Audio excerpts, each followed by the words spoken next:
Mas, kita makan siang di restoran Padang Jalan Juanda yuk. Demikian telepon singkat yang langsung saya jawab dengan perkataan iya. Inilah telepon dari mitra saya, ayah angkat saya, seorang yang 20 tahun usianya di atas saya yang merupakan mitra saya lebih dari 25 tahun. Saya juga komisaris di perusahaannya dan memiliki saham kecil di organisasinya. Dan itu dulu sebelum strategi lain muncul di kemudian hari. Bisnis dipegang olehnya lebih ada 16 perusahaan. Dan saya respect sekali dengan beliau, seorang asli Bali. Beliau adalah ayah angkat saya.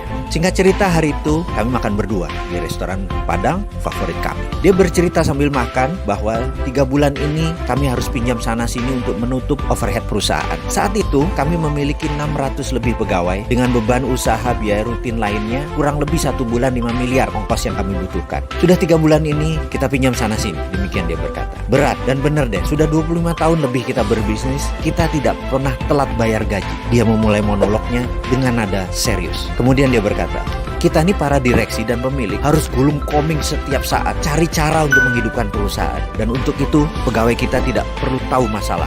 Namun kali ini berat sekali. Lalu dia menatap saya. Ada saran nggak mas? Demikian dia berkata kepada saya yang lagi mengunyah makanan. Saya pun menjawab demikian.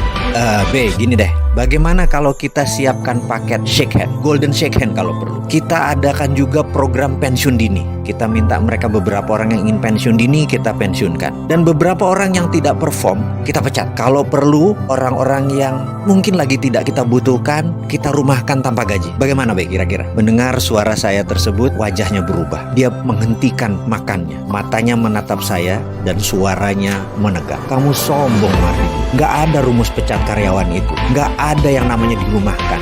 Nggak ada yang namanya golden shake hand sekalipun. Mereka semua bekerja sudah sangat keras. Mereka adalah orang pilihan. Itu nadanya dengan tegas dia berkata. Kamu harus cari cara lain. Lalu dia melanjutkan bicaranya setelah terhenti sesaat. Kamu jangan pernah berpikir bahwa apa yang selama ini kita dapat adalah karena kepintaran kamu atau kepintaran saya. Nggak ada itu. Semua itu terjadi, itu bukan karena kita. Ini merupakan jawaban dari doa 600 pegawai kita dan keluarganya. Mungkin kalau dikumpulkan ini adalah doa dari 1.500 orang. Jujur, kamu harus berpikir berbeda dengan apa yang kamu katakan barusan. Ini semua bukan karena kamu, bukan karena saya. Jangan mentang-mentang ekonomi lagi turun, kita lagi susah, pegawai kita pecat. Bukan begitu, nggak bisa begitu. Ini contoh aja ya, saya kasih tahu kamu. Coba kamu bayangkan, kamu berdoa dengan ikhlas, bekerja keras dan jujur. Lalu di catatan langit, kamu harus dapat rezeki 10 miliar bulan ini. Coba bayangkan itu ya. Maka malaikat yang ditugaskan menurunkan 10 miliar itu pasti perlu infrastruktur rezeki turun. Di mana itu? Yaitu bisnis kamu. Jadi dia turunkan lewat bisnis kamu, rezeki itu datang ke kamu. Begitu juga doa 1.500-an anggota keluarga karyawan kita.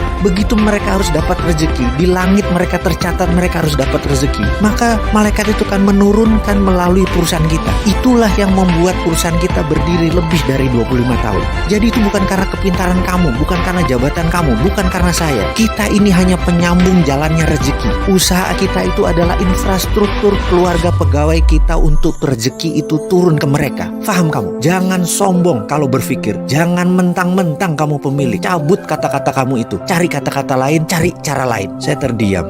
Sekali lagi, sudah puluhan kali saya terdiam mendengar monolognya. Saya merenungkan kata-katanya bahwa usaha itu hanya infrastruktur rezeki keluarga kita dan pegawai kita.